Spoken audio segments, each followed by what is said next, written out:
Imagine waking up one day and realizing that the life you thought you were living isn't yours at all. The alarm blares like a prison siren, yet you stumble out of bed automatically, as if your body remembers a rhythm your mind no longer owns. You brush your teeth, sip bitter coffee, scroll through a screen that flickers with endless obligations and fleeting news bites. Somewhere in the background, the world hums along, indifferent, unyielding. You dress yourself in the uniform of modern life, crisp shirt, neatly pressed pants, polished shoes, and step into the well-worn path that leads to work. The commute itself is a quiet ritual of obedience. Stoplights, crowded trains, honking horns, faces etched with the same exhaustion you see mirrored in your own reflection. And yet, here's the paradox. You are free. In theory, your life is yours. You are not a slave in chains. You are not bound by law or force. But look closer, feel closer. How many hours of your existence have been quietly surrendered to tasks that demand your attention yet offer no nourishment for your soul? How many fleeting glances at the clock remind you that minutes, hours, days, and years are passing while your dreams sit untouched, gathering dust like forgotten artifacts in an attic? You are caught in a system that masquerades as liberation, a world that promises autonomy yet exacts silent obedience. Work is no longer merely a means. It has become a cage, invisible but ironclad, shaping your thoughts, your desires, even your identity. Ask yourself, why do we accept this willingly? Why do we trade our mornings, our evenings, and our weekends for the illusion of security, comfort, and societal approval? Could it be that we have forgotten the language of our own hearts, that we have mistaken busyness for meaning, productivity for purpose? Somewhere, deep inside, you might hear the faint whisper of revolt, an instinct that knows this cannot be all there is. But the whisper is smothered by habit, by guilt, by the steady rhythm of responsibility. Nietzsche once wrote of the herd, those who unthinkingly follow, believing themselves autonomous while living according to the designs of forces they do not even recognize. Are we not precisely this herd, marching through open fields of modernity that have been paved with fluorescent lights and corporate logos? And yet, the weight of awareness brings its own terror. Once you perceive the chains, the suffocating pattern of life dictated by work, it is impossible to unsee. The thought creeps in like a shadow over your shoulder. Is the rest of existence merely an extension of labor, a perpetual rotation of tasks, emails, meetings, and deadlines? The irony is acute. The very thing we chase, success, stability, recognition, becomes the lever by which we are restrained. There is no rebellion in missing a deadline, no salvation in checking off another box. You may think you are living freely, but freedom has been redefined into a currency you trade for perpetual toil, and the richer you become in this currency, the heavier your chains feel. Consider the small tragedies that quietly accumulate. The laughter you did not have time for, the passions you deferred, the connections that frayed under the weight of just one more project. Each morning repeats the same ritual, yet each evening ends with an unsettling question you do not dare speak aloud. Is this all life has to offer? In the silence of your apartment, the hum of appliances, the soft buzz of your phone, there is a persistent gnawing at your consciousness. You feel the tension between knowing and doing, between your inner world and the machine that consumes it. Work, once a tool for survival, has become an identity. Your worth is measured in output, your value calculated in hours, your sense of purpose outsourced to schedules and metrics. And here lies the great, unsettling question. When did freedom become this cage? When did the pursuit of survival eclipse the pursuit of living? What if the very structures we call civilization, the very systems designed to liberate us from want, have instead ensnared us in chains more unyielding than any that history ever forged? Imagine, for a moment, that the key to unlocking this cage is not outside, in a new job, a new house, a new life, but inside in recognizing that the chains were never physical at all. They are psychological, cultural, and existential. And once recognized, once seen in all their subtlety, the question remains. Will you accept this reality and continue marching, or will you confront the invisible bars that have bound your life? The chains you feel are not forged in iron. They are woven from ideas, habits, and illusions that have been building since the earliest stirrings of civilization. Look closer, and you will see that the problem is not merely external, it is internal. Work has become more than survival. It is a mechanism that shapes thought, emotion, and identity in ways you rarely question. Carl Jung might call it the shadow of modern life, the hidden aspect of the psyche that dictates behavior, that whispers obedience when the conscious mind believes itself free. We conform not because we are forced, but because the very structure of society has conditioned us to accept our place within it. Consider the concept of existential responsibility, as Sartre described. Humans are condemned to be free, yet many abdicate this freedom by surrendering themselves to a role, a function, a title. In the modern workplace, we find the perfect framework for this abdication. The expectation is clear: produce, conform, advance. To question is to risk instability, criticism, social alienation. And so, quietly, we trade self-determination for security, intuition for procedure, creativity for efficiency. Our identities become entangled with our jobs, so that the question, "Who am I?" increasingly echoes as, "What do I do?" Friedrich Nietzsche warned against the dangers of herd mentality, yet here it manifests in a particularly insidious form. The modern herd does not simply follow, it internalizes.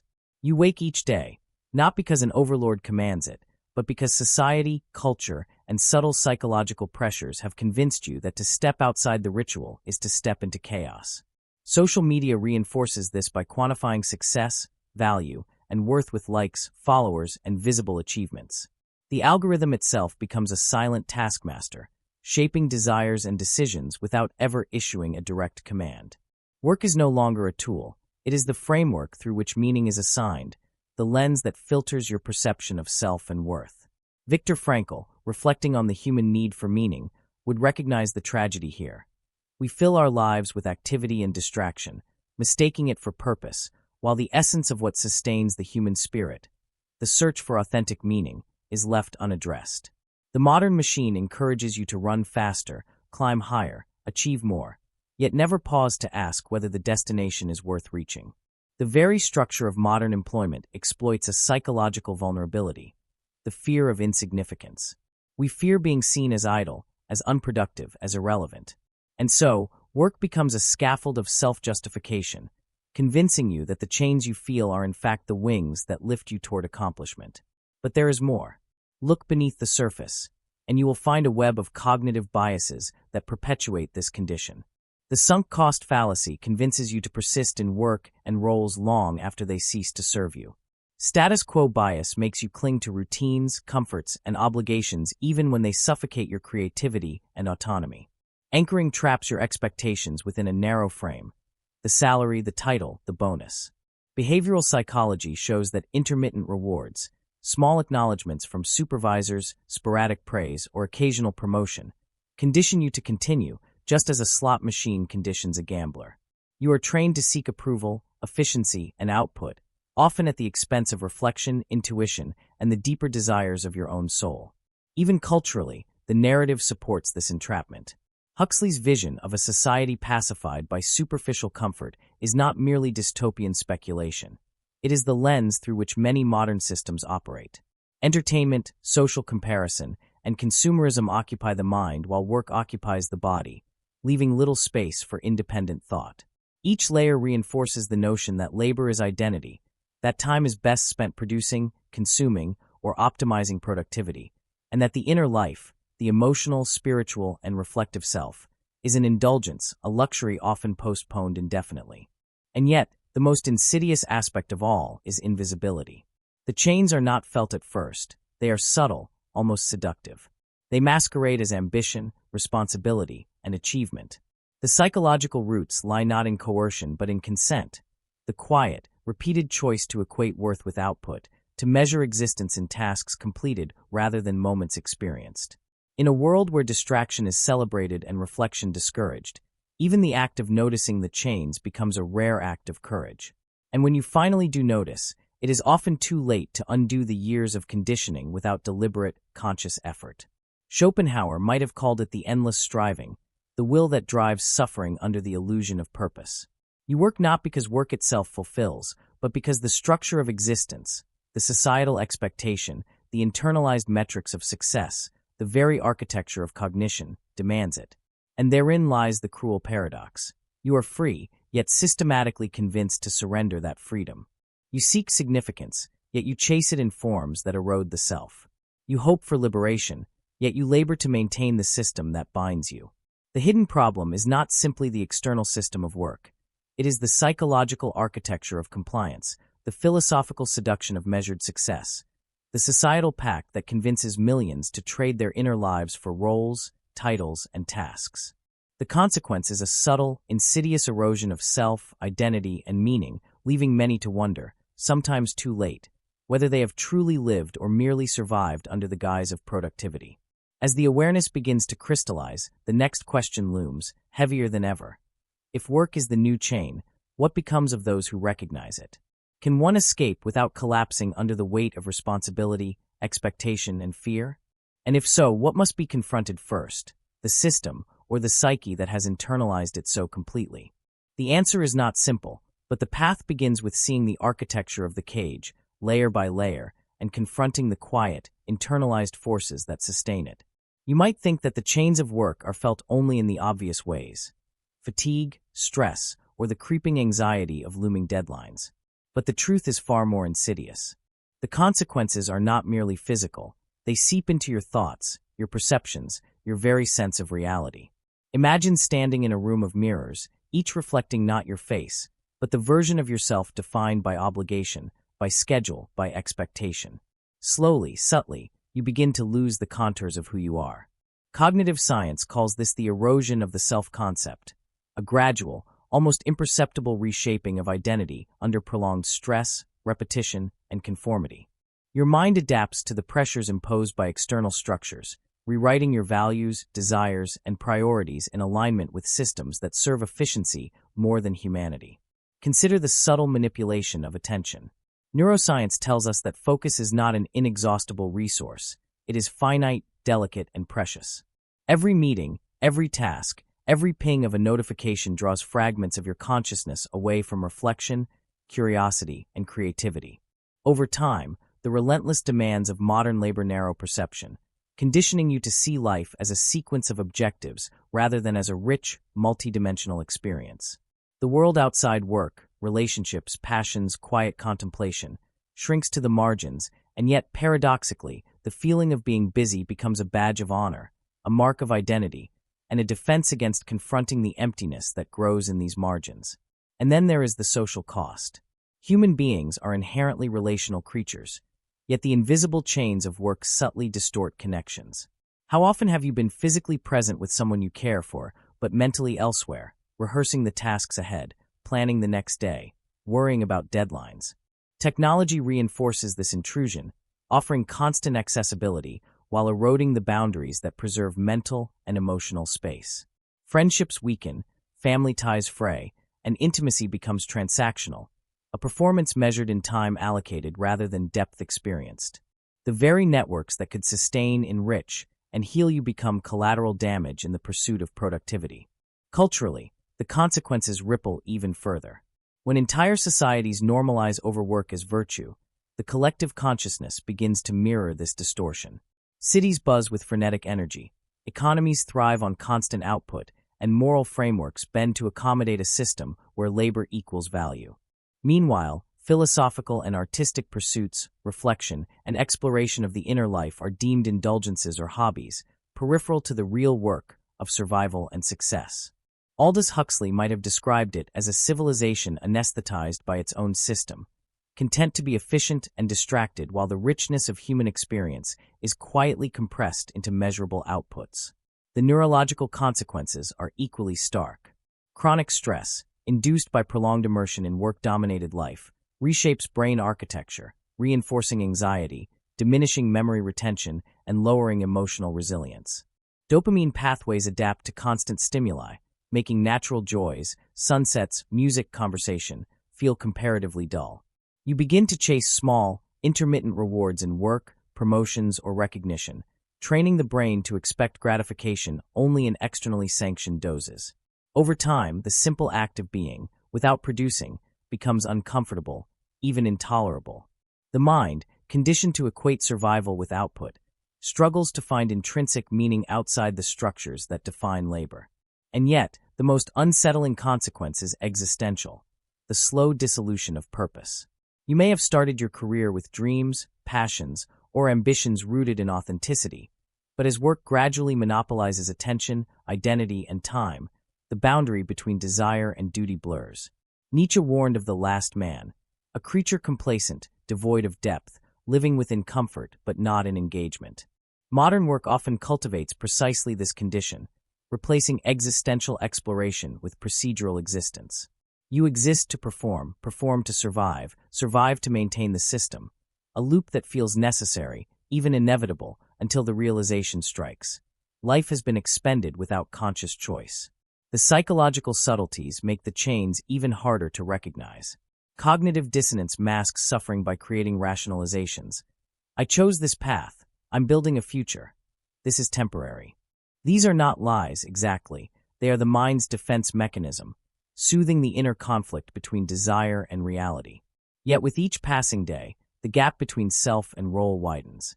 Emotional intelligence erodes, empathy diminishes, and creativity stagnates. The very faculties that make human life rich, curiosity, wonder, relational depth, moral imagination, become casualties in the pursuit of efficiency and obligation. Society amplifies this through subtle reinforcement. Success stories, media narratives, and peer comparison glorify overwork and achievement while marginalizing reflection, play, or resistance. A culture of busyness convinces you that surrendering to the grind is not only normal but admirable. Meanwhile, those who attempt to step outside the system are labeled unambitious, irresponsible, or naive. In this way, the consequences of labor extend beyond the individual, shaping collective consciousness and creating environments where questioning the system is psychologically risky and socially costly. And so, the invisible chains do their quiet work. They infiltrate cognition, emotion, relationships, and society itself. You may not notice it in daily increments, but the cumulative effect is profound. Lives constrained by obligation, perception narrowed by repetitive routine, meaning diverted into a shallow channel of productivity, the soul gradually numbed to the possibilities of authentic existence. The consequences are unseen precisely because they unfold within the mechanisms designed to mask them. The question then emerges, heavier than ever. If this is the true cost of modern life, what is the path forward? How do you reclaim a sense of autonomy, identity, and meaning when the very structures you inhabit seem designed to prevent it? The answer demands a confrontation with not only the external systems of work, but also the subtle internal forces that perpetuate them. To escape, one must first see the unseen, the overlooked, the accepted, and only then confront it. Imagine, for a moment, stepping off the treadmill of your daily life and seeing it from a distance. The endless cycle of tasks, emails, meetings, and deadlines laid bare as what it truly is, a meticulously constructed cage. The first step in rebellion is not external, it is internal. You must recognize that the chains you feel were never physical, never imposed by another person. They were internalized, welcomed, and rehearsed. And this recognition is not a gentle awakening. It is a radical confrontation with the deepest parts of yourself. Fear, habit, desire for approval, and the illusion that productivity equates to worth. Breaking free begins with permission. You must grant yourself the audacity to question everything that has been normalized. What if your job, your routine, your ambitions are not the essence of your life, but an elaborate structure that has quietly shaped and constrained you? Sartre argued that humans are condemned to freedom, but freedom itself is terrifying. To step outside is to embrace uncertainty, to reject the comforting illusion that your worth is measurable in output. To rebel is to accept the responsibility of choosing differently, of living consciously rather than performing habitually. Practical steps follow, but they are secondary to mindset. Begin by reclaiming time. Even small fragments matter. Set aside moments for reflection, for creativity, for curiosity. These are not luxuries. They are acts of defiance against a system that thrives on your absorption into repetitive labor. Viktor Frankl wrote that meaning is discovered, not given. To reclaim your life, you must create meaning deliberately, even if it runs counter to external expectations. A walk in silence, a journal entry, an unhurried conversation. Each small act reclaims territory from the machinery of work that seeks to consume your consciousness. Rebellion also demands a shift in perception. The modern world equates busyness with virtue, overwork with value, and achievement with identity. To break free, you must redefine success for yourself. Measure life not in tasks completed, but in experiences felt, in growth achieved, in depth of awareness cultivated. You may need to embrace counterintuitive actions. Saying no when every instinct screams yes, stepping back when others push forward, choosing quality over quantity in all aspects of existence. Resistance is not an act of laziness. It is an act of courage, a conscious choice to prioritize the human over the functional. Historical and philosophical examples illuminate the path. Thoreau retreated to Walden, seeking autonomy and the ability to define his existence outside societal pressures. Nietzsche urged the creation of the self, beyond herd morality. Even modern stories of people who leave high-powered careers for simpler, more meaningful lives show a common thread: the courage to reject the socially approved chain and embrace the terrifying freedom of choice. Rebellion is less about escape from work itself, and more about liberation from its psychological and existential dominion. Yet rebellion is incomplete without conscious engagement with the inner forces that enforce compliance. Examine your own fears: the fear of instability, failure, judgment. Each is a link in the chain, forged within you. Challenge these fears through reflection, action, and reframing. Understand that the discomfort of choosing differently is not a signal of wrongness, but a sign of awakening. The initial chaos of stepping away from habitual patterns is necessary. It shakes the foundations of control, forcing the mind to confront the possibility of genuine autonomy. Communities can support this revolution. Seek others who value reflection, authenticity, and meaning over mere productivity. Philosophical discussion, creative collaboration, and shared experiences of conscious living create spaces where rebellion is reinforced, where courage is mirrored, and where the illusions of the system are more easily resisted. Solitude is vital, but connection amplifies clarity. The rebellion is both individual and collective, a conscious refusal to accept the conditions imposed by work-dominated life, and a deliberate step toward a life defined by choice. A final, essential dimension of this rebellion is self-compassion. Breaking free is not linear. It involves missteps, relapses, and periods of doubt. Treat yourself not as a worker to be optimized, but as a human being to be understood, nurtured, and guided. Recognize that resistance may provoke discomfort, criticism, or confusion from those still entrenched in the system. This is not a sign of failure. It is proof that you are navigating a path few dare to tread, challenging norms deeply embedded in society, culture, and psyche alike. The ultimate realization of rebellion is this: freedom is not a destination but a practice, a series of conscious choices made each day to prioritize presence, awareness, and authenticity over obligation, distraction, and conformity. You cannot reclaim years already surrendered, but you can reclaim each moment moving forward. Every conscious pause, every deliberate choice, every act of introspection is a hammer striking at the invisible bars of your cage. And then comes the paradoxical truth. The more you break free internally, the more liberating the external world becomes. Work, obligations, and social pressures do not vanish, but they are no longer masters of your mind. You interact with the system consciously, choosing engagement rather than absorption, purpose rather than performance.